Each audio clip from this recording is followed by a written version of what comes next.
प्रसंग आहे. वृक्षवल्ली आम्हा सोयरे वनचरे पक्षीही सुस्वरे आळविती. आजचा हा जो उपक्रम आहे हा निसर्गप्रेमी मॉर्निंग वॉक ग्रुपच्या वतीने आयोजित केलेला आहे. पक्ष्यांसाठी पाण्याचं घरटं यामध्ये पाणी ठेवलं जाईल, त्यामधून पक्षी सुद्धा पाणी पितील आणि इतक्या कडक उन्हाळ्यामध्ये जो त्यांना जीव गमवावा लागतो तो जीव गमावण्याचं प्रमाण थांबेल. निसर्गप्रेमी मॉर्निंग वॉक ग्रुप हा उपक्रम गेल्या 2 वर्षापासून राबवतोय आणि या उपक्रमामुळे चाचुंडी रोड परिसरातील अनेक पक्ष्यांना जीवदान मिळालेलं आहे. मी आपल्या ग्रुपचे संस्थापक अध्यक्ष प्राध्यापक डॉक्टर रवींद्र ढोरे सर यांना विनंती करेल की त्यांनी या उपक्रमाबद्दल अधिक सविस्तर माहिती सांगावी. प्राध्यापक डॉक्टर ढोरे सर. वाढत्या उन्हामुळे तुम्हाला माहिती आहे अकोला जिल्ह्याचं तापमान 47 डिग्री सेंटीग्रेड एवढं आपल्याला माहिती आहे सर्वांना. या उन्हामुळे जे आपल्या परिसरातील जे स्रोत आहेत पाण्याचे, जे धबधब्यात छोटे छोटे जे पाण्याचे स्रोत असले तर ते पूर्ण नाहीसे झाले आहेत. आणि ते नाहीसे झाल्या कारणामुळे कसं पक्ष्यांना पाणी असणं अतिशय गरजेचं आहे. पक्षी हा एक पर्यावरणाचा महत्त्वाचा घटक आहे. ज्याप्रमाणे माणूस आहे, वनस्पती आहे, पक्षी पण एक पर्यावरणाचा घटक आहे.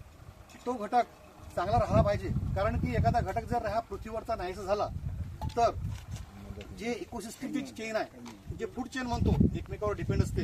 आणि आपलं जे पृथ्वी तलावर जे काही इकोसिस्टम आहेत त्या बॅलन्स राहण्यासाठी प्रत्येक घटक हा अतिशय महत्त्वाचा असतो.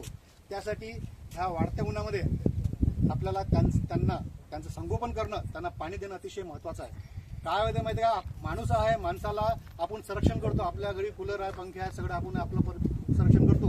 पण जो पक्षी आहे, प्राणी आहे, त्यांचं संगोपन, त्यांना सावली मिळत नाही, पाण्याचा थेंब मिळत नाही अशा वातावरणामध्ये. त्याकरिता आपण त्या प्राण्यांना, त्या पक्ष्यांना निसर्गप्रेमी मॉर्निंग वॉक ग्रुप दरवर्षी हे पाण्याचं जे मातीचं भांडं आहे आपण लावत असतो. त्यासाठी आमचा जो मॉर्निंग वॉक ग्रुप आहे नेहमी तत्पर असतो. माझं सर्वांना आव्हान आहे की मातीच्या भांड्यात जे पाणी आहे ते पाणी न समजता ते पक्षाचं एक अमृत आपण समजूया आणि त्यांना आपण सगळ्यांना पाणी देऊया. माझं सर्वांना आव्हान आहे, म्हणजे जे फिरणारे लोक आहेत, जे येतात, महिला मंडळ असो आणि पुरुष मंडळ असो, कारण की पाणी पाजणं हा एक पुण्याचा घटक आहे. त्यासाठी सगळ्यांनी जे सोबत येताना जे भांडे लावल्यात त्यांच्यासाठी आपण एक बॉटल थोडीशी आणून, वजना एवढी आपल्याला तोलेल त्या निमित्तानं आणून त्यामध्ये पाणी टाकावं, असं माझं सगळ्यांना एक आव्हान मी माझ्या निसर्गप्रेमी मॉर्निंग वॉक ग्रुपच्या वतीने करतो. यानंतर मी